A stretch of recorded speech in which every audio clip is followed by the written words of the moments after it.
Jadi bukan berarti Pak Evan itu lintas jurusan, pas S2-nya kan ini mah belum seberapa ya atau emang udah maksimal? Kurang lebih lah segituan lah. Lagi sebenarnya waktu itu teh S3. S3 teh. Wow. Jangan berpikir dulu bahwa bisa berubah secara cepat. Nah, pertama itu mindsetnya kita rubah dulu.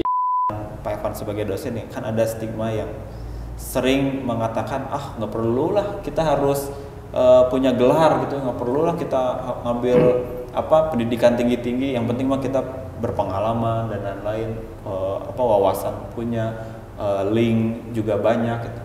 Menurut Pak Evan sendiri itu gimana? Udah kuliah ya, berangkat pengalaman di Jepang, gelar punya, malah untung gajinya 2 kali lipat. Gajinya 2 kali lipat.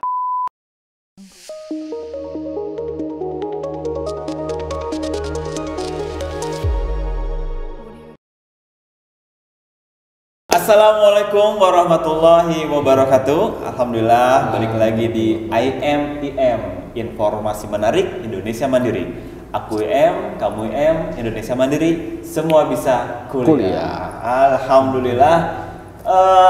Informasi menarik apa nih kali ini yang akan kita share ke IM lover semua? Tentunya sangat-sangat menarik karena narasumber kita juga sangat menarik dan beliau juga adalah seorang dosen. Ini dia, Bapak Evan Jailani STMM. Nama Pak? Alhamdulillah.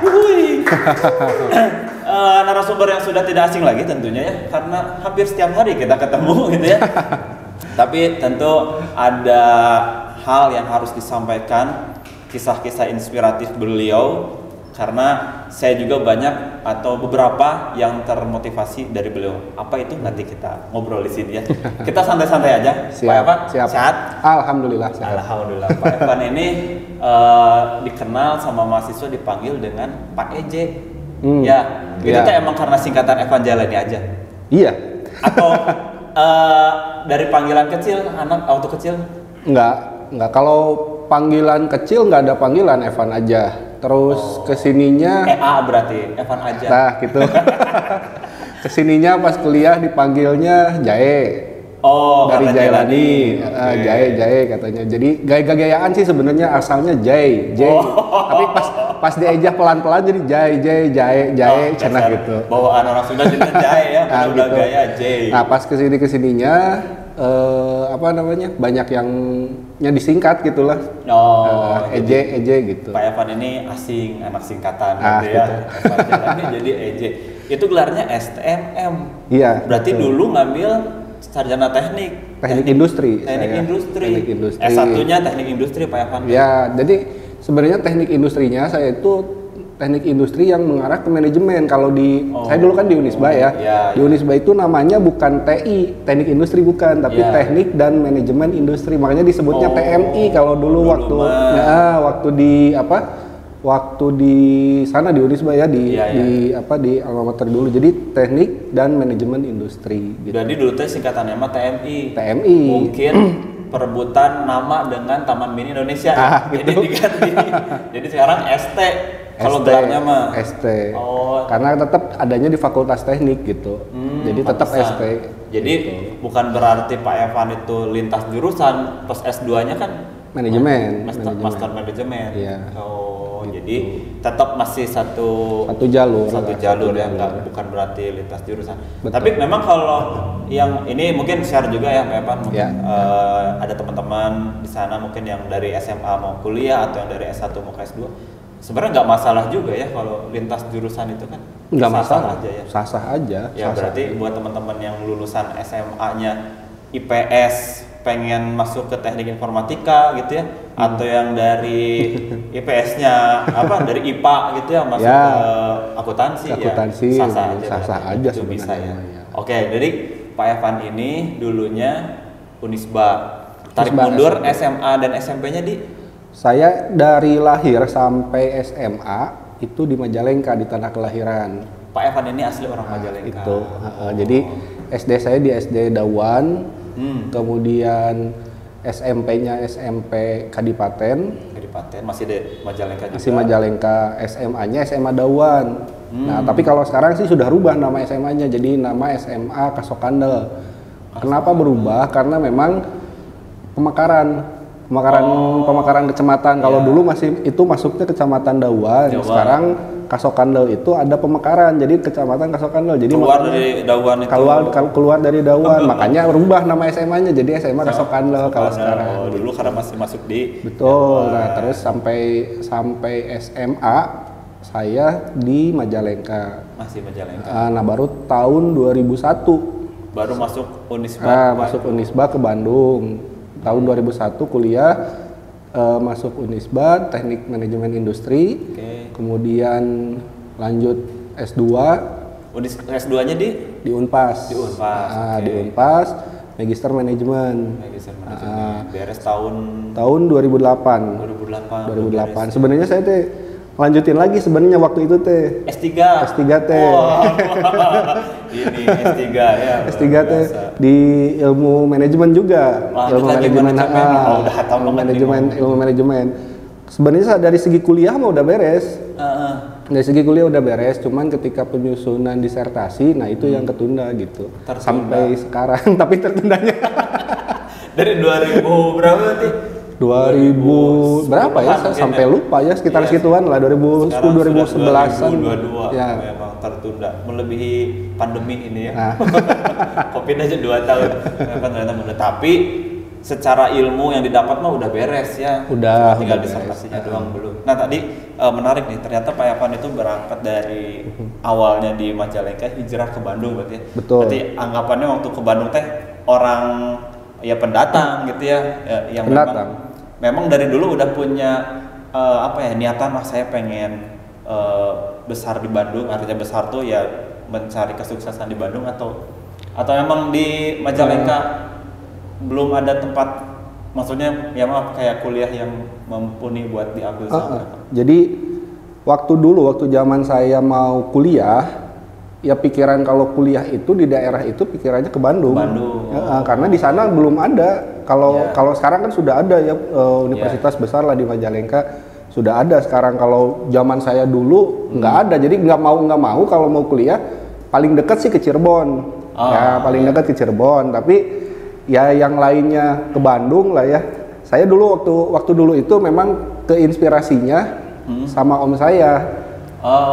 Om saya itu kuliah di Bandung. Kuliah di Bandung, terus kerja di pabrik, sukses lah gitunya. Kerja di pabrik sukses. Jurusannya teh kebetulan sama, teknik industri gitu. Teknik industri, kerja di pabrik, sukses gitulah, ya lumayan lah gitunya. Nah, keinspirasinya dari situ gitu. Jadi lihat om yang ngambil jalur teknik industri dan ternyata terlihat hasilnya gitu ya. Sehingga Pak Evan terinspirasi sama beliau. Gitu lah kurang lebih. Dan saya juga waktu lulus sih pernah kerja di pabrik gitu. Lulus S1. Lulus S1 jadi kerja dulu di pabrik? Iya. Berapa lama Pak? 4 bulanan sih sebenarnya. Mikir lama teh 4 bulan. Soalnya tapi ya lumayan 4 bulan. Lumayan. Lumayannya teh jadi salah masuk sebenarnya. Salah masuk teh gini. Salah masuk awalnya. Jadi saya di pabriknya teh pabrik speaking pensil ya. Pabrik pensil. Nah, si pabrik pensil ini sebenarnya itu pabrik pensil terbesar di dunia. Gitu. Jadi 90% waktu dulu ya, waktu zaman saya kerja di sana, 90% itu kebutuhan pensil di dunia dibuat di sana. Betul. Gitu. Jadi saya masuk pas bulan Januari. Nah, pas bulan Januari itu kan udah mulai ajaran baru, back to school, persiapan back to school di bulan Mei Juni. Nah, jadi Februari itu udah tiap hari tuh lembur tipes. Nah, dari tipes itu keluar gitu. Biasanya tipes teh karena banyak ting olahraga, begadang. Ini gara-gara bikin pensil. Pensilnya ribuan pada saat tipes ya. Tapi akhirnya dari bekerja di pabrik cuma 4 bulan kemudian keluar gitu ya. Baru dari situ memilih untuk menjadi tenaga pendidik ngajar dosen. Belum. Kuliah dulu S2 kan? Kuliah dulu S2. Jadi sebenarnya setelah S2 ada masuk dulu ke kerjaan lain selain dosen atau udah langsung? Ada sebenarnya, ada di ya commission house gitulah makanya di tempat-tempat apa namanya saham kayak gitu-gitu. Nah sebenarnya jadi dari S1 saya dulu di sana di Unisba itu saya megang jadi asisten dosen gitu ya, asisten dosen tapi megang laboratorium. Megang laboratoriumnya namanya dulu itu manajemen kualitas. Nama laboratoriumnya jadi sering disingkat Mankul kalau orang sana mah gitu. Nah, Mankul manajemen kualitas. Nah, di situ awalnya pertama ya seneng ngajar kayak gitu teh gitu. Dikasih kepercayaan sebagai asdos itu. Ya, kayak gitu. Udah dari situ terus orang tua nyuruh lanjut tuh. Udah lanjut wae katanya karena saya kan anak pertama. Kalau orang lembur mah bilangnya teh anak pertama mah tutunggul gitunya. Tutunggul teh jadi nupang gedena jadi kayak yang di bawah-bawah teh bisa muntang lah gitu kayak yang paling gede nah gitu. Jadi supaya ya yang paling gede mah cenah kudu tinggi lah pendidikannya gitu lah. Dan Pak Evan mah anak pertama. Anak pertama Punya berapa bersaudara Pak Evan? Tiga bersaudara. Nah, mulai terjun di IM sebagai dosen itu sampai sekarang udah berapa tahun? Mulai masuk itu 2010. Oke, berarti yang pas mulai udah beres S3 itu ya? Jadi gini, saya pertama dosen itu bukan di sini, bukan di IM. Pertama itu ada di Stimik Pasim di Sukabumi. Sukabumi. Ya, di sana saya dibuatkan niden jadi home base di sana. Ya, tapi saya juga nggak tahu gitu tiba-tiba udah ada nidennya gitu ya pas ya memang persyaratan memang saya masukin gitu ya persyaratan saya masukin dari persyaratan itu mungkin dibuatkan home base di sana nidennya jadi niden itu nomor induk dosen nasional. Nah udah di sana itu sekitar setahunan lah sekitar setahunan 2008 sampai 2009an setahunan di sana saya capek bolak-baliknya kan. Nggak stay di sana. Enggak. Jadi saya minta seminggu itu maksimal 3 kali lah ke sana. Nah, maksimal 3 kali ke sana. Tapi kan pergi gelap pulang gelap gitu. Pergi habis subuh, nyampe lagi pas Isya gitu, nyampe Bandung lagi, nyampe waktu itu saya di kosan gitu, nyampe kosan itu di Bandung itu malam lagi pas Isya. Jadi capek. Nah kesininya pindah ke Bandung. Pernah di IAIN, UIN Gunung Jati, jadi dosen luar biasa. Nah, home base masih tetap di sana tuh. Masih di Sukabumi, cuman udah nggak aktif di Sukabuminya, pindah ke UIN. Di UIN ngajar di administrasi negara sama administrasi bisnis. Negara sama administrasi bisnis, ya kurang lebih 1-2 semesteran lah. Nah, terus 2010 ngelamar ke IM gitu. Nah, dulu lagi open recruitment juga gitu sebagai sebenarnya mah nggak ada open recruitment sih sebenarnya. Memang ngain aja masukin aja. Jadi kebetulan pas lewat jalan pulang. Jadi dulu dari kosan di Taman Sari saya mau pulang ke Majalengka pakai pakai motor lewat Jalan Bogor di situ. Ya, lewat Bogor ke Jalan Jakarta. Nah, saya ngelirik di situ. Ya kampus gitu ya. Nah, coba ngalamar gitu. Awalnya mah pandangan gitu. Pertama Pak Evan itu gara-gara mau pulang ke Majalengka. Nah, motor lihat ke kiri, ada perguruan tinggi Indonesia Mandiri. Jadi masuk IM itu 2010 sampai hari ini ya. Sampai hari 2022 berarti sudah cukup lama. 12 tahun berarti ya. 12 tahun lebih dan sekarang Pak Evan sebagai Kaprodi Manajemen. Kaprodi Manajemen ini setiap pendaftaran mahasiswa baru selalu paling diminati dan banyak. Ya. Sebenarnya kalau dari Pak Evan sendiri ya mungkin bisa share ke kita atau IM lover semua. Kenapa sih banyak orang yang minat ngambil jurusan manajemen? Nah, jadi kenapa banyak yang minat? Kesananya itu bisa di mana aja gitu. Ya, bidangnya tuh bisa kemana aja. Jadi kalau misalkan di bidang IT ya ada manajemennya gitu ya. Ada itu tuh. Ya istilahnya misalkan bisa manajemen sumber daya manusianya gitu kan ada gitu ya. Kemudian mau di bidang apapun kan ada. Jadi makanya manajemen itu kayak belajar kulit-kulitnya semuanya. Kayak tempe lah. Ya kedelai dikasih ragi jadi tempe, dikasih apa jadi apa. Jadi tinggal mempelajari bahan dasarnya gitu ya. Tinggal mempelajari spesialisasinya mau kemana gitu. Betul. Nah, itu yang apa namanya yang nantinya akan menjadi ya spesialisasinya dia gitu. Jadi memang gitu.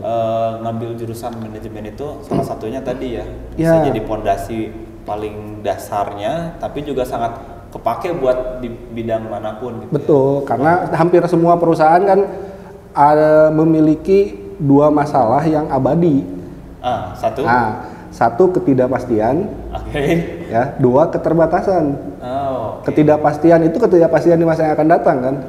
Nah, ketidakpastian di masa yang akan datang. Dan kalau misalkan semua udah pasti, manajemen udah nggak ada, hilang. Contoh gini, misalkan Kang Reza jam 3 nih mau dapat uang 1 miliar. Nah, misalkan ya, misalkan udah tahu kan pasti yang diangkat di masa depannya. Pasti ketika sudah tahu begitu, uang yang ada di Kang Reza di saku nggak akan dimanage lagi kan? Karena udah mikir ada yang lebih besar. Udah dapat yang lebih besar gitu, ngapain dimanage uang yang ada gitu? Jadi pasti akan tidak dimanage, lupa memanage gitu. Nah, kemudian yang kedua keterbatasan semua di dunia ini kan terbatas.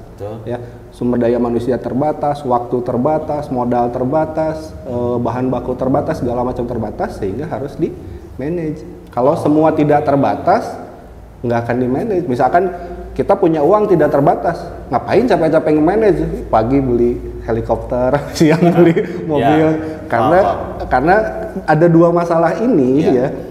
Dan dua masalah ini sebenarnya kan abadi kan ya. Ketidakpastian di masa yang akan datang pasti selalu ada. Selalu ada. Keterbatasan juga selalu ada. Selama dua ini ada, manajemen pasti ada gitu. Jadi gitu. Sebenarnya kalau ditangkap tadi mungkin simpelnya yang mudah buat saya tangkap itu, sebelum kita memanage hal yang besar itu juga bisa memanage diri kita sendiri. Betul. Dari mulai kalau di Islam kan udah ada ya, dari mulai bangun tidur sampai tidur lagi. Adab-adabnya segala macam. Gitu. Manajemen pun kurang lebih seperti itu gitu. Manage dan lain-lain. Nah, kaitannya dengan dunia sekarang gitu atau zaman sekarang kan banyak sekali manajemen itu ya kaitannya kayak dengan bisnis, entrepreneur atau mungkin digitalisasinya. Itu masuk juga nggak ke dalam cakupan di manajemen? Sangat masuk karena kan semua istilahnya mah di dalam disebutnya organisasi gitu ya. Organisasi. Jadi organisasi itu ada dua. Ada organisasi yang sifatnya bisnis, ada yang kalau bisnis mah tujuannya mencari laba gitu ya, mencari keuntungan. Satu lagi ada organisasi yang nirlaba, yang ya kalau sifatnya nirlaba mah pelayanan lah, tidak mencari laba gitu. Kayak contohnya misalkan organisasi pemerintah, organisasi kemasyarakatan gitu kan, itu sebenarnya mah nirlaba gitu. Jadi nirlaba tidak mencari keuntungan, tapi untuk memberikan pelayanan kepada masyarakat. Nah, dari dua organisasi ini semuanya ya butuh manajemen, apalagi misalkan tadi organisasi bisnis. Organisasi bisnis ya perusahaan segala macam butuh yang namanya manajemen, karena roda organisasi ya dijalankan harus efektif dan efisien. Nah, untuk efektif dan efisien ini butuh manajemen gitu. Gitu. Nah, Pak Evan, jadi memang kalau bicara soal manajemen ya kan, ya saya juga di sini kadang sering interaksi dengan mahasiswa atau calon mahasiswa yang datang gitu. Dan mereka memang sangat tertarik ke manajemen itu sendiri ya. Karena memang rata-rata pengennya yang nggak terlalu berat mungkin ya di pikiran mereka, tapi bermanfaat gitu ya. Mungkin bisa dibilang kayak gitu ya, manajemen itu ya susah-susah gampang mungkin. Karena kan mikir nanti kalau akuntansi mau ngitungan, rumus atau gimana. Gitu. Tapi ternyata kalau buat orang-orang yang senang rumus mah ya menurut mereka dia beda-beda. Nah, balik lagi Pak Evan sebagai dosen di sini ya, berarti kan udah sangat lama ya. Sebenarnya kalau di luar aktivitas dosen, Pak Evan ya family man kalau saya lihat ya, karena sering banget ngajak anaknya main sama keluarga gitu, itu bagus sekali gitu ya, luar biasa tuh, sangat menginspirasi kita semua. Nah, selain ngajar, aktivitas di hari libur selain dengan keluarga apa biasanya Pak Evan? Paling olahraga. Nah, ini ngomong olahraga, jadi saya itu dulu sering melihat Pak Evan olahraga gitu, tertarik olahraga lagi itu semenjak lihat perubahan dari Pak Evan. Jadi dulu Pak Evan ini maaf ya, disclaimer bukan body shaming ini ya. Tapi memang fakta membuktikan bahwa Pak Evan itu dulu, Pak Evan masih ingat berat badan paling maksimal berapa? Terakhir berat badan paling pernah nggak pas ditimbang si jarum nanti muter nih gitu? Nah itu. Nah ini, wah 110. Gua stop dulu. Nah ini mah belum seberapa ya, atau emang udah maksimal? Kurang lebih lah segituan lah. Ini berapa? 110-an. Wah 20 lagi mentoknya. Ya. Cuma 140 sama. Mau PCX 160 nih. 110 lebih lah kurangnya. Ini 110 lebih. Turun drastis sampai berapa ini? 74, 73-an lah. Dengan tinggi badan 170 lebih lah, 170 berapa lah gitu. Ya. Nah. Ini rentan waktu berapa lama? Seingat setahunan kurang lebih lah. Setahun ya? Setahunan. Wah luar biasa. Ini berarti turun sampai berat 70 sekian. 73, 74 lah. Wah luar biasa. Sekarang nggak tahu naik lagi kayaknya.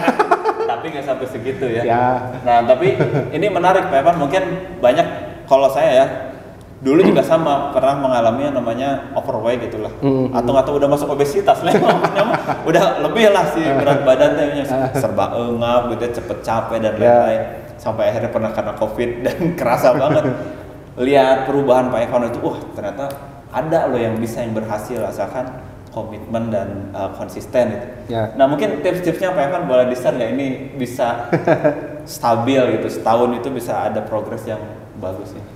Jadi pertama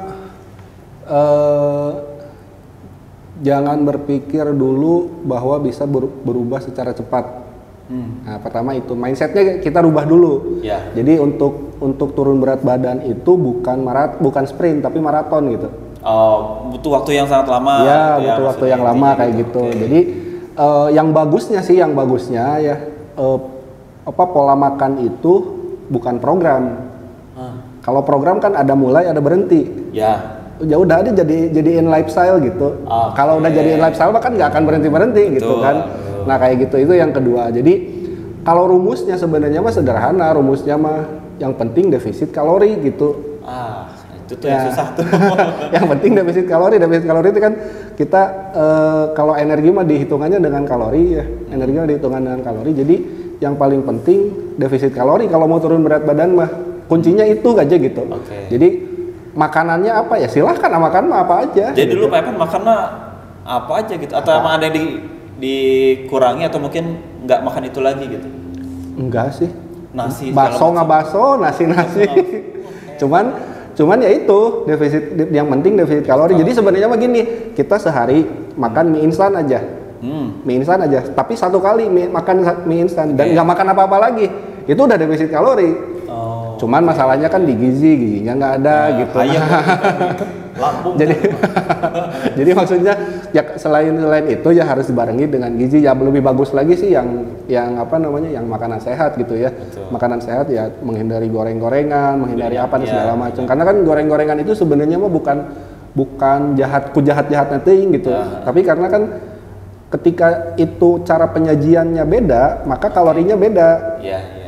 Ya kayak misalkan dengan pemakaian minyak berulang kali juga. Nah, apalagi itu misalkan kentang segini nih. Kalau direbus mah cuma 100 kalori. Tapi kalau digoreng jadi 400 kalori. Betul. Nah, kalau dijadiin keripik 600 kalori. makin ini lagi. Makin keripik kentang makin tinggi lagi gitu. Ternyata Jadi Pak Evan S1-nya teknik industri, S2-nya manajemen, S3-nya ini ilmu gizi ya. Hafal ya. Ya kan dipelajari dulu kalau kita mau sesuatu itu harus belajar dulu. Nah, harus tahu ilmunya dulu gitu. Segala dicoba tapi gitu. Nanti makanya waktu dulu itu waktu masih gede ya 110 itu olahraganya saya biasa nggak berat gitu, nggak ekstrim. Olahraganya cuma nyapu, ngepel di rumah, manfaat gitu. Kan? Manfaat sampai nyapu, ngepel, paling jalan keliling gitu. Udah nggak kuat tuh lari 100 meter aja udah ngos-ngosan waktu 110 itu. Jadi cuman asal gerak dulu aja yang biasanya mager kan. Mager. Kalau rebahan. Sekarang mah gerak gitu. Jadi awalnya banyak gerak dulu aja. Banyak gerak dulu aja, asal banyak gerak dulu, nyapu, ngepel di rumah. Ya selain olahraga manfaat juga kan, rumah jadi bersih gitu. Dan kepake mungkin jadi ART gitu. Nah, berarti dulu waktu narik mundur lagi ya, sebelum membesar gitu ya. Waktu awal nikah udah sebesar ini dulu atau gimana? Mulai besar itu setelah nikah atau sebelum nikah? Sebelum. Oh gitu. Sebelum waktu kuliah. Waktu kuliah. Jadi waktu kuliah itu saya kan ngekos nih. Ngekos, ya namanya kosan lah gimana nya. Makan nggak teratur, segala macam nggak teratur, begadang. Nah, pas begadang teh kan jam 1 malam, jam 2 malam. Nah, lapar kan? Digoreng. Ke warung Indomie. Kan yang jam 1 jam 2 malam mah yang buka cuma warung Indomie kan? Nah, warung Indomie, warung mie lah yang kayak gitu-gitu. Jadi ya gitu sampai segede hasil lah. Jadi menikah itu dengan berat badan sudah lumayan. Agak dikit turun lah dari sini. Dikit ya. Terus kuku aja tapi ya lumayan besar ya. Lumayan besar. Allah ya. Istri Pak Evan berarti sangat luar biasa. Menemani perubahan dari mulai besar terus menemani Pak Evan sampai posisinya sekarang. Dan sebenarnya dengan kondisi ini juga sangat berpengaruh ke kesehatan Pak Evan. Iya, sangat berpengaruh. Trigger pertamanya Pak Evan pengen menurunkan berat badan? Trigger pertamanya sih karena gampang capek. Itu aja. Jadi pas pas suka jalan misalkan ya, jalan ketika ya jalan bukan jalan-jalan gitu ya, jalan dari satu tempat ke tempat lain teh baru dikit aja udah ngos-ngosan gitu. Udah ngos-ngosan berarti ini saya harus berubah gitu. Awalnya sih di situ. Ada pemikiran saya juga pengennya sehat dengan usia masih muda, pengennya panjang karena nemenin perjalanan gitu ya.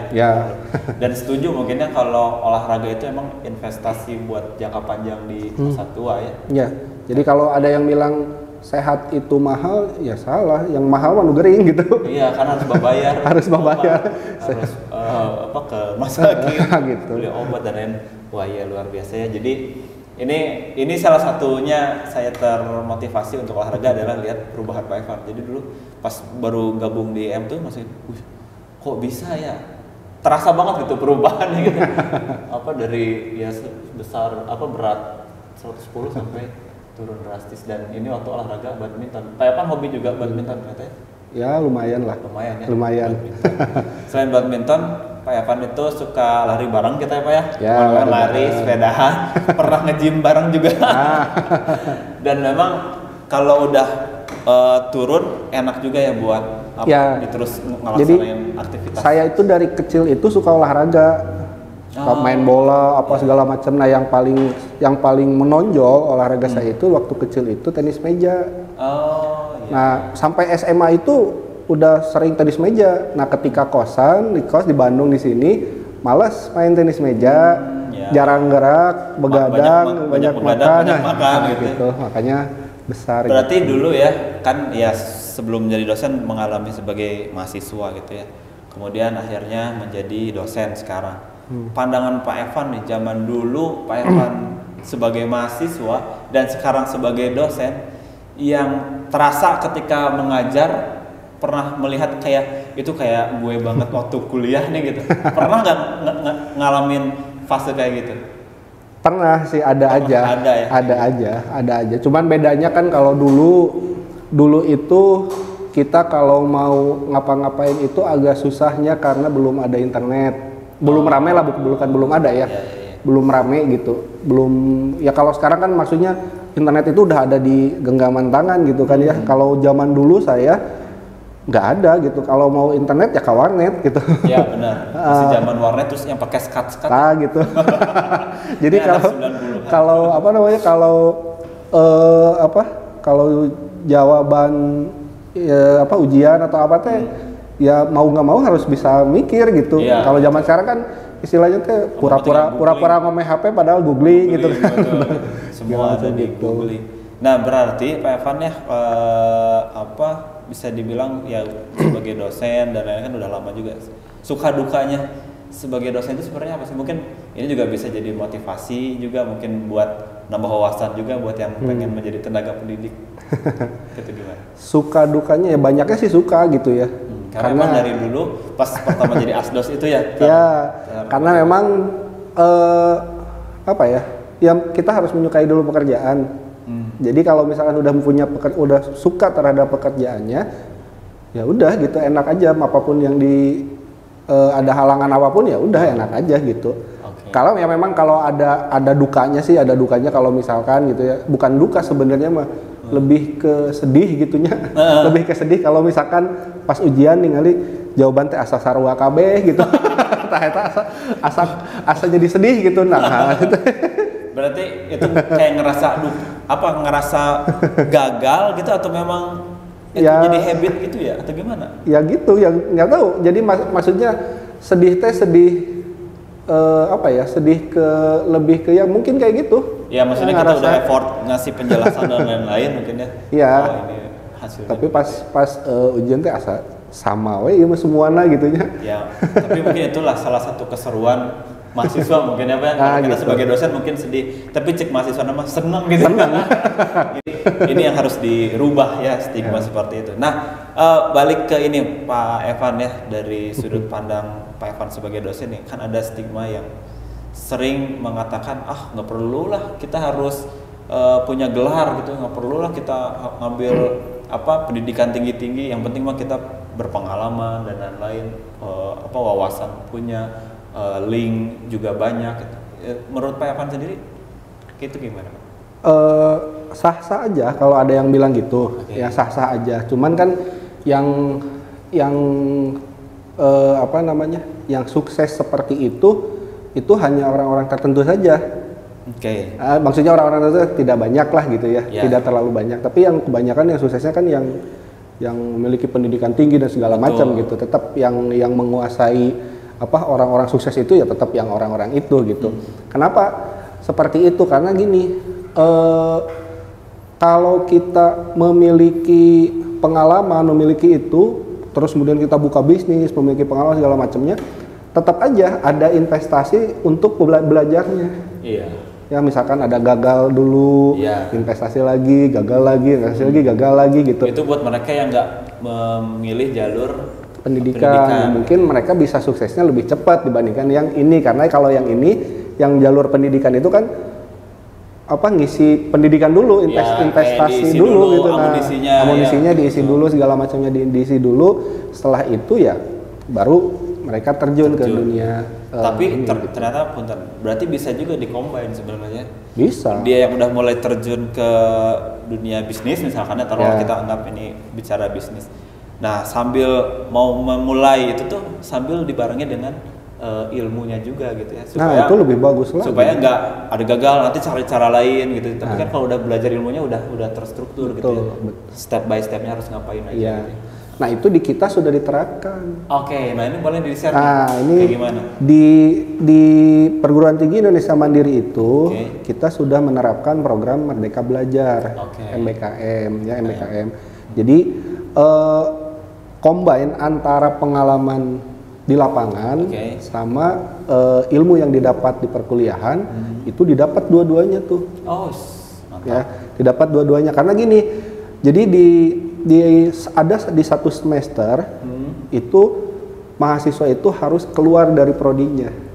Jadi dia ya lintas jurusan itu mungkin? Ada lintas jurusan. Jadi intinya harus keluar dari program studinya aja. Bisa beberapa pilihan. Bisa magang, magang kerja, kemudian bisa wirausaha. Kalau yang memang tadi sambil kuliah sambil wirausaha itu bisa di situ. Nanti dibimbing sama pembimbingnya dan segala macamnya gitu. Kemudian yang ketiga bisa jalur penelitian. Jalur penelitian, kemudian jalur membangun desa.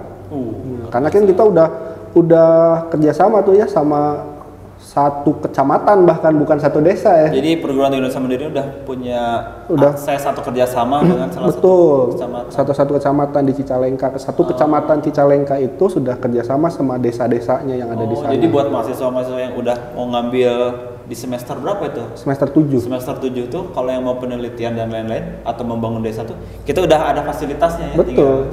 Bahkan ada dulu kan kita juga punya desa binaan di Ciwidey gitu ya. Kemudian ada di Majalengka juga kebetulan di desa saya juga kita sudah kerjasama gitu dengan desa saya juga gitu. Nah terus yang terakhir bisa kuliah di luar prodi. Maksudnya di luar prodi itu kalau misalkan manajemen nih, manajemen bisa kuliah di akuntansi, bisa kuliah di teknik informatika, bisa kuliah di sistem informasi, atau bahkan bisa kuliah di kampus lain gitu. Dengan jurusan yang nggak ada di sini juga? Bisa, mau jurusannya yang sama, misalkannya sama-sama manajemen, tapi manajemennya di kampus yang gitu A gitu ya. Nah itu bisa gitu. Dan kita juga udah banyak kerjasama dengan kampus-kampus luar gitu untuk bisa kuliah di luar prodi itu gitu. Jadi makanya dengan cara seperti itu ya mahasiswa itu memiliki kemampuan secara di lapangannya bagus, secara teoritisnya juga dapat gitu. Ya. Nah, jadi komplit gitu. Ya, komplit dan yang cara combine itu ya bisa berjalan seiringan. Nah, kalau udah istilahnya dengan cara seperti ini ya, kalau taruhlah berarti ini pendidikan di Indonesia itu sekarang sudah berjalannya semua seperti ini ya. Betul. Mereka belajar ini. Kalau kita bandingkan dengan negara lain atau negara maju lainnya, taruhlah misalkan Jepang mungkin ya. Ya, Jepang. Pandangan menurut Pak Evan gimana? Apakah udah sebanding atau mungkin masih belum atau gimana gitu? Gini, jadi sebenarnya pendidikan di Indonesia sama di Jepang itu kurang lebih dari segi tingkatannya sama. Oh, gitu. Sama ya. Okay. Emang sistem pendidikan di Jepang itu kalau nggak salah tahun 2021 itu menjadi terbaik ke-7 di dunia. 2021. Jepang terbaik ke-7 di dunia. Jadi sama, maksudnya sama itu ada elementary school ya, kemudian ada high school, ada middle ini gitu ya, sampai ke pendidikan tingginya dan segala macam itu sama. Jadi SD-nya sama 6 tahun, SMP 3 tahun, SMA sama 3 tahun gitu. Kemudian ininya sama seperti itu. Cuman yang membedakan kalau saya lihat di sistem pembelajarannya, Jadi kalau di Jepang itu yang saya tahu di awal-awal masuk pendidikan, di awal masuk pendidikan, ini sebenarnya mah kita sebagai orang Muslim harus malu gitu ya, karena mereka di sana itu belajar adab, tata krama, sopan santun terlebih dahulu. Enggak ada, kalau di kita mah baru kecil kan udah diajar calistung gitunya, udah langsung calistung baca tulis gitu kan. Di sana mah enggak, yang kecil-kecil kayak gitu tuh diajarinnya adab dulu. Adab dulu, tata krama, sopan santun dulu. Makanya kan sering kita lihat ya kalau misalkan di televisi gitu ya, anak kecil sedang nyebrang gitu dari satu titik ke titik lagi. Setelah di sini tuh mereka nggak langsung lewat aja. Kalau di kita kan langsung lewat. Mereka langsung nunduk, balik dulu ke mobil yang berhenti gitu ya. Nunduk gitu, terima kasih dan segala macam gitu. Itu diajarin memang di sekolahnya gitu. Jadi makanya mereka itu adab dulu, tata krama dulu, sopan santun dulu dikuatin gitu. Nah setelah itu baru pendidikannya segala macamnya gitu. Makanya kan kita juga di Muslim sama kan ya? Iya. Adab dulu baru ilmu gitu kan. Nah itu kurang lebih sama seperti itu. Nah yang kedua yang membedakan memang di Jepang itu memiliki satu prinsip. Satu prinsip ini namanya kaizen. Nah kaizen. Oke. Kaizen di Indonesia kaseto ini. Di Indonesia kaseto. Kaizen ini sebenarnya dua kata ya, kai sama zen. Nah, kai itu berubah, zen itu kebijaksanaan atau kebaikan lah. Jadi intinya kalau berubah untuk kebaikan. Nah ini juga sebenarnya kita juga harus malu nih. Di Muslim kan ada ya. Muslim ada hari ini harus lebih baik dari kemarin, besok harus lebih baik dari hari ini, jangan sampai sama. Nah itu pun sama. Perbaikan secara terus menerus di tiap hari, tapi mereka mah bener diterapkan, beda nate gitu. Kita masih angin-anginan. Gitu. Yang nerapin ada, yang enggak juga ada. Nah gitu. Sehingga mungkin kalau bisa kita lihat orang-orang sana itu punya berkarakter gitu. Berkarakter. Dari awal. Ini ngomong-ngomong Pak Evan kok hafal betul Jepang? Emang kita ada sesuatu? Pertama itu ada ya, kemudian ada sesuatu. Kemudian yang kedua juga ya memang saya waktu kuliah S1 itu teknik industri itu ya memang kan banyaknya ke Jepang sama Eropa gitu. Belajar keilmuannya itu banyak yang kayak kaizen kita pelajari, just in time kita pelajari segala macamnya. Nah itu filsafat atau prinsip-prinsip hidup mereka gitu. Hidup Jepang itu perbaikan secara terus menerus gitu. Makanya sok tinggal di produk-produknya, produk-produk Jepang ya. Perbaikannya tara banyak. Sok mobil siga mobil gitunya. Dari mulai dulu kijang. Terus sampai berapa puluh, padahal berubahnya sedikit-sedikit kan, sedikit-sedikit, tapi dari sedikit-sedikit itu sampai sekarang jadi Avanza, jadi Innova. Terus Avanza kan berubahnya cuma sedikit, rubah lampuna, rubah ininya sedikit, terus tapi terus menerus gitu berubahnya teh. Tak beda sama orang Eropa mah re-engineering namanya, re-engineering. Jadi tara merubah sedikit-sedikit, tapi sekali rubahnya tuh langsung berubahnya. Jadi kalau ini mah jalan, kalau nu ieu mah loncat gitu. Re-engineering namanya. Nah, gitu. Ini kalau tadi jadi ngebahas soal apa kehidupan ataupun karakteristik orang Jepang lah ya tadi ya. Dari mulai adabnya dan lain-lain. Terlintas juga berseliweran nih di sosmednya IM, ada hashtag IM goes to Japan. Japan orang Sunda. IM goes to Japan. Atau Indonesia Meneri mau apa, ada apa nih antara Indonesia Meneri dan Jepang itu? Oke, jadi gini, tadi kan kita ada program Merdeka Belajar. Awalnya dari situ. Nah, ketika ada program Merdeka Belajar, banyak mahasiswa yang kebingungan, saya tuh pengen magang, tapi magangnya di mana gitu. Nah, terutama yang kelas reguler gitu ya. Saya pengen magang, tapi magangnya di mana? Nah, mereka kan harus nyari-nyari dulu. Nah, ya kita carikan, tapi carikannya daripada magang di dia mah, ini mendingan langsung ke luar negeri. Nah pilihnya teh kebetulan yang kita ada linknya untuk bisa ke sana. Adanya di Jepang. Nah, jadi ada program magang di Jepang. Nah, ini boleh di-share mungkin nih buat yang lover atau mungkin teman-teman adik-adik yang lulus SMA gitu ya, mau cari perguruan tinggi dan ternyata ada program bisa magang di luar negeri, itu di Jepang. Nah, itu gimana? Pak Evan, boleh singkatnya aja lah mungkin. Detail juga nggak apa-apa sih, ini bagus momennya nih. Jadi program magang di Jepang itu pertama sebenarnya sama perkuliahannya ya, Jadi 2 tahun perkuliahan di kita di IM gitu ya, 2 tahun di IM. Nah, 2 tahun itu di Jepang. Nah, tapi selama 2 tahun di Jepang ya memang tetap masih ada perkuliahan juga. Kita perkuliahan menggunakan online karena kita kan salah satu perguruan tinggi yang paling awal-awal lah menerapkan e-learning ya. IM ini pelopor lah. Kalau pelopor mah jadi orang lain belum, kita mah udah jalan. Orang lain kelabakan ketika pandemi, kita mah udah biasa dan memang udah biasa kita e-learning gitu. Nah, jadi selama 2 tahun di sana sambil magang, sambil kuliah juga e-learning gitu. Jadi S1 yang 4 tahun itu tuh udah merangkap semuanya? Udah. Jadi tetap mereka manfaatnya tetap mereka mendapatkan gelar akademik setara sarjana. Jadi kalau manajemen berarti sarjana manajemen, sarjana akuntansi, sarjana komputer apa gitu ya. Terus yang kedua manfaatnya selain mendapatkan gelar sarjana, dia juga mendapatkan gaji ketika di sana. Wah, luar biasa. Di Jepang magang dapat gaji dan pasti gajinya juga besar ya. Besar, antara 11 sampai 15 juta. 11 sampai 15 juta. Berarti seusia berapa, ada persyaratan juga ya? Ada. Anak baru masuk semester awal paling usia 20-an mungkin ya? Ya, maksimal 25 lah. Maksimal 25 dari 18 sampai 25 tahun. 18 sampai 25 tahun. Dan di usia segitu udah punya penghasilan per bulannya 15 juta gitu. 15 juta. Luar biasa, ini sangat benar. Jadi kuliah teh bukan keluar uang, tapi dapat uang juga gitu.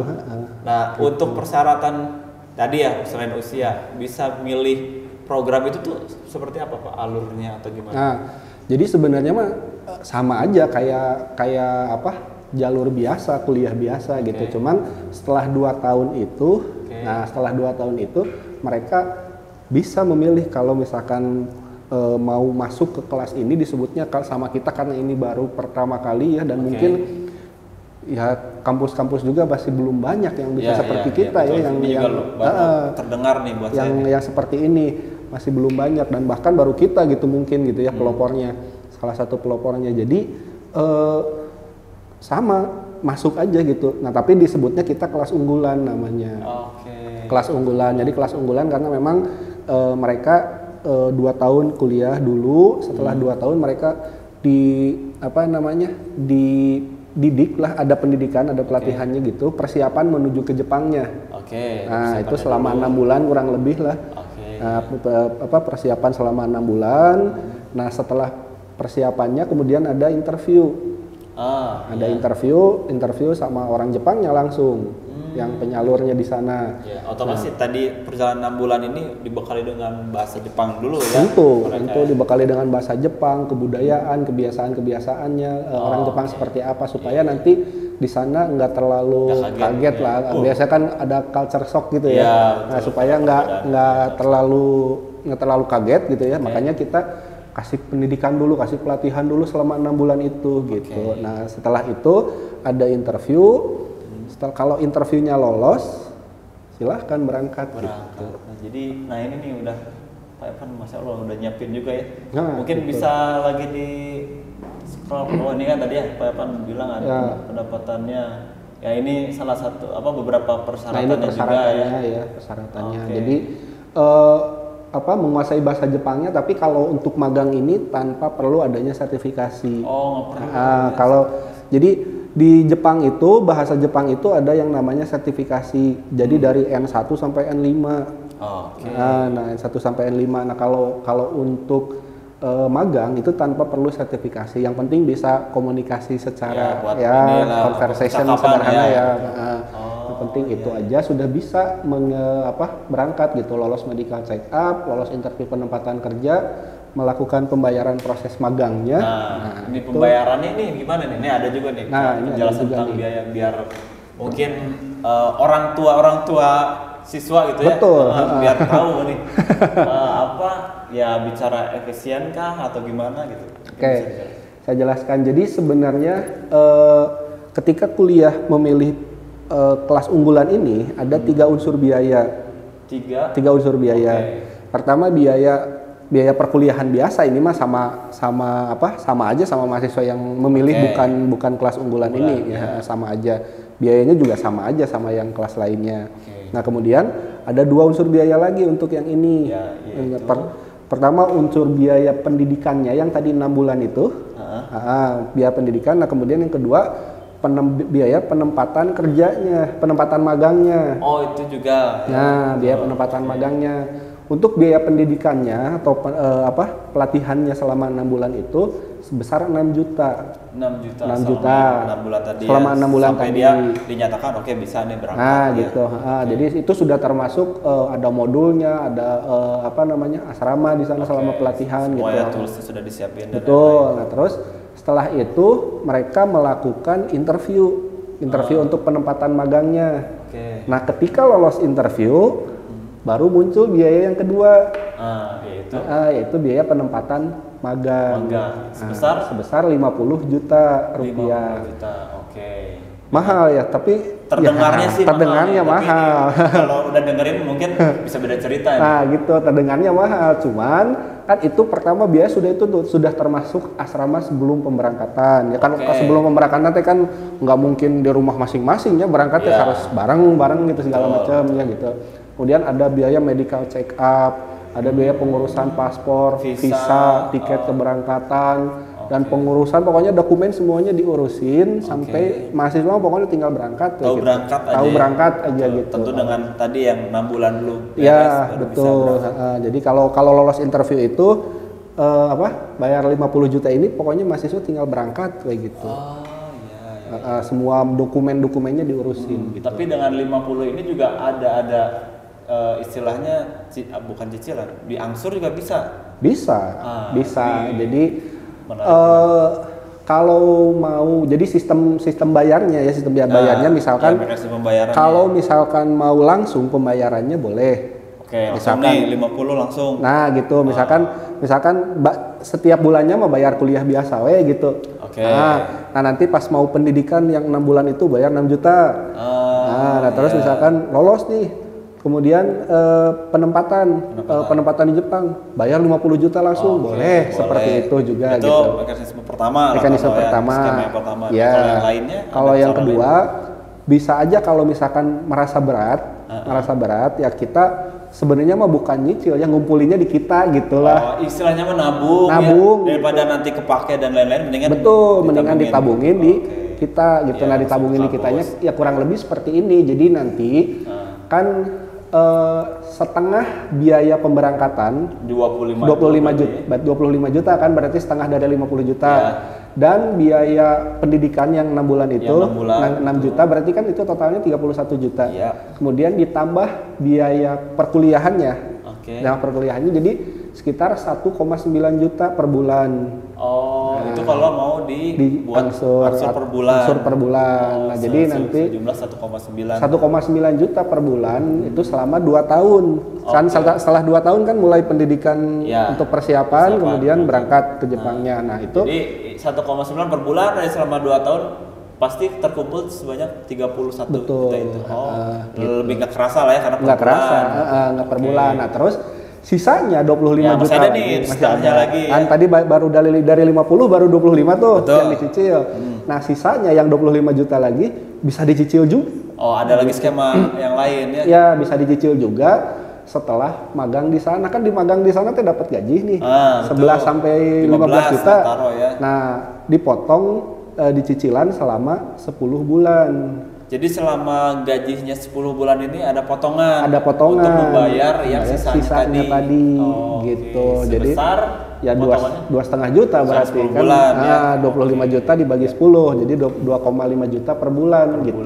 Maka terkumpullah 25. Nah, jadi kan lunas tuh setelah 10 bulan. Nah, sisanya mah kan berarti berapa ya? 14 bulan lagi mah mangga we gaji ambil full sama mahasiswa gitu.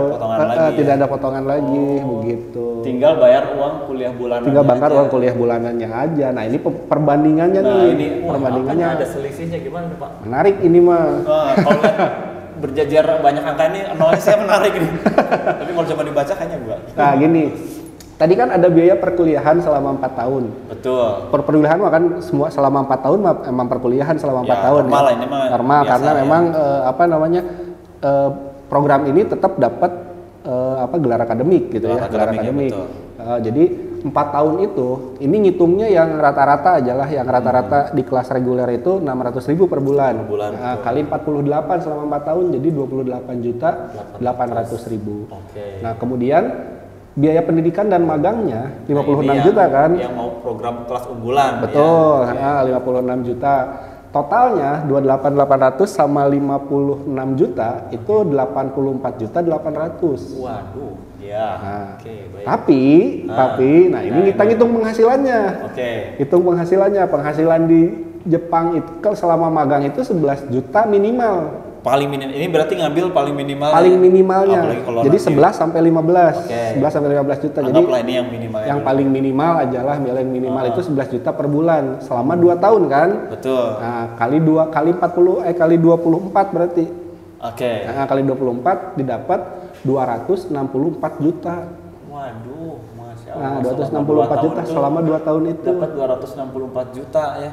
Ini masih di pendapatan per bulannya yang paling minimal. Jadi makanya biaya perkuliahan sama biaya magang itu ketutup semuanya. Bahkan masih ada untung 179.200.000. Artinya udah kuliah ya, berangkat pengalaman di Jepang, gelar punya, malah untung. Gajinya 2 kali lipat. Selisihnya besar banget. Selisihnya besar. Perhitungan yang tadi itu ya. Terus selain itu juga kan tetap kuliahnya mah beres 4 tahun karena tidak menambah waktu perkuliahan, tidak menambah waktu semester enggak, tetap sama, kurikulum juga sama gitu ya. Bahkan udah langsung dapat pengalaman magang plus dapat penghasilan 11 juga. Juta per bulan minimal. Dan yang paling penting ini, paling penting kalau kita sudah magang di sana selama 2 tahun, yang paling penting adalah kita memiliki kesempatan untuk bisa bekerja tetap di Jepang. Jadi udah 2 tahun kita magang di sana tuh peluang besar banget untuk menjadi pekerja tetap di sana. Betul. Wah, karena kan gini, mantap. Ketika kita sudah tinggal 2 tahun di sana, kita sudah kenal budayanya, kita sudah kenal bahasanya, kita sudah ngerti tulisannya, lebih mudah untuk bisa dapatkan sertifikasi bahasa kan. Dan mungkin orang perusahaan di sana juga udah mikir, oh dia udah layak juga buat jadi gitu. Pekerja di sana. Dan ketika jadi pekerja tetap, gajinya 2 kali lipat dari ini. Waduh, luar biasa. Misalnya sampai 30 juta sampai ya 20 sampai 35 malah gitu. Waduh, Masya Allah, ini mah bisa balik modalnya gede banget ya. Terus-terusan dilanjut. Jadi oke, ini sangat menarik banget program dibilangnya kelas unggulan ya Pak. Kelas unggulan karena setelah 2 tahun kuliah di sini ada 2 tahun berikutnya magang di Jepang. Dengan tadi ya penjabaran tadi, pendapatannya dan lain-lain ataupun pembiayaannya dan lain-lain sudah dijelaskan sama Pak Evan. Wah, luar biasa sekali Pak Evan. Terima kasih, ini sangat banyak pencerahan yang kita dapat. Tentunya mudah-mudahan IM Lovers dan juga teman-teman semua yang nonton bisa dapat pengalaman atau wawasan baru ya tentunya tentang dari tadi ya. Banyak lah dari awal Pak Evan memilih jadi dosen, kemudian tips dan trik gimana caranya dari berat badan 110 kemudian menyusut, itu juga perlu tuh dipraktekkan ya, dan harus suka dulu dengan olahraga. Dan terakhir ini ada program kelas unggulan. Dimana teman-teman di usia 20 tahunan sampai 25 maksimal udah punya pendapatan minimal 11 juta per bulan. Wah, luar biasa. Baik Pak Evan, ini nggak kerasa banget ternyata kita ngobrol-ngobrolnya sangat luar biasa. Tapi ya karena waktu yang membatasi gitu ya. Nah, Pak Evan juga punya kesibukan yang harus dilanjut gitu ya. Saya ngucapin terima kasih Pak Evan atas sharing hari ini. Mudah-mudahan Pak Evan mendapatkan pahala yang berlimpah ya atas ilmu dan pengalaman yang di-share kepada kita semua. Baik teman-teman IM Lovers semua, terima kasih sudah menyaksikan IM Informasi Menarik Indonesia Mandiri. Saya Reza Herdiana. Mohon maaf kalau ada salah kata. Nah itu salah tuh. Mohon maaf kalau ada salah kata. Saya pamit. Ketemu lagi di IM Informasi Menarik Indonesia Mandiri. Aku IM, kamu IM, Indonesia Mandiri. Semua bisa kuliah. Turun.